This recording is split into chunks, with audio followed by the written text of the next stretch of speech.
बिस्मिल्लाहिर्रहमानिर्रहीम। अस्सलामु अलैकुम वरहमतुल्लाहि वबरकातुहू। ग़ुलाम मुहियुद्दीन नूरी आपकी खिदमत में हाज़िर है। आप देख रहे हैं मेरा यूट्यूब चैनल उलझन की सुलझन। दोस्तों, पिछले कुछ अरसे से हम देख रहे हैं कि पाकिस्तान में मुसलसल लॉन्ग मार्च का सिलसिला चल रहा है। कभी नून लीग वाले लॉन्ग मार्च करते नज़र आते हैं, कभी पीपल पार्टी वाले लॉन्ग मार्च करते नज़र आते हैं, कभी तहरीक इंसाफ वाले लॉन्ग मार्च करते नज़र आते हैं, कभी मौलाना फजलुर रहमान साहब लॉन्ग मार्च करते नज़र आते हैं और कभी तहरीक लब्बैक पाकिस्तान वाले लॉन्ग मार्च करते नज़र आते हैं, जो कि अभी भी इनका लॉन्ग मार्च जारी है और कराची से इस्लामाबाद की तरफ अपनी पूरी शान के साथ रवां दवां है।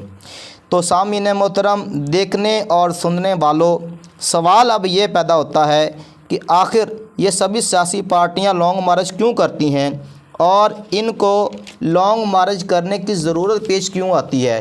इसके बारे में जानने से पहले आप तमाम दोस्तों से इल्तमास है कि जिन्होंने अभी तक हमारे चैनल को सब्सक्राइब नहीं किया, बराए मेहरबानी वो चैनल को सब्सक्राइब कर लें और नोटिफिकेशन को ऑन कर लें। वीडियो अच्छी लगने की सूरत में लाइक, शेयर और कमेंट करना मत भूलें। तो दोस्तों, सवाल ये है कि आखिर लॉन्ग मार्च की ज़रूरत पेश क्यों आती है। जब पार्टी सरबराहान से सवाल किया जाता है कि इस लॉन्ग मार्च की वजह क्या है, तो उनका जवाब ये होता है कि हम मुल्क व कौम के लिए निकले हैं, पाकिस्तान के लिए निकले हैं, या फिर उनका जवाब ये होता है कि हम महंगाई के ख़िलाफ़ निकले हैं। तो सामीन मोहतरम, अगर ये सब लोग मुल्क और कौम के लिए निकलते हैं तो फिर सवाल पैदा ये होता है कि हमारा प्यारा मुल्क पाकिस्तान आज तक मकरूज़ क्यों है, पाकिस्तान तरक्की की राहों से दूर क्यों है, मशीयत तबाह बर्बाद क्यों हो चुकी है। अगर आपके पास इन सवालों का कोई जवाब है तो कमेंट के अंदर ज़रूर बताएं।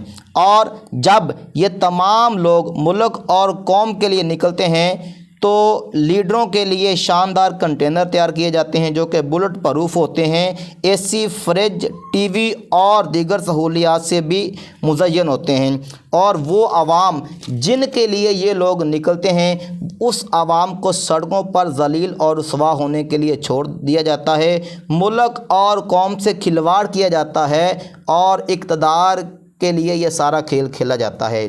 सामीन मोहतरम, अगर कोई हकीकी लीडर है जिसके दिल के अंदर मुल्क और कौम के लिए नेक जज्बात हैं और दर्द दिल है, वो है तहरीक लब्बैक के अमीर हाफिज़ साद हुसैन रिजवी, जिनके लिए ना तो एसी वाला कंटेनर तैयार किया गया और ना ही किसी ख़ास किस्म के प्रोटोकॉल का अहतमाम किया गया, बल्कि वो अजीम बाप का अजीम बेटा अपने कारकुनों के साथ गर्मी और थकावट का एहसास किए बगैर रवां दवां है। और इंशाअल्लाहुल अज़ीज़ अल्लाह पाक इनको कामयाबी भी अता फ़रमाएगा।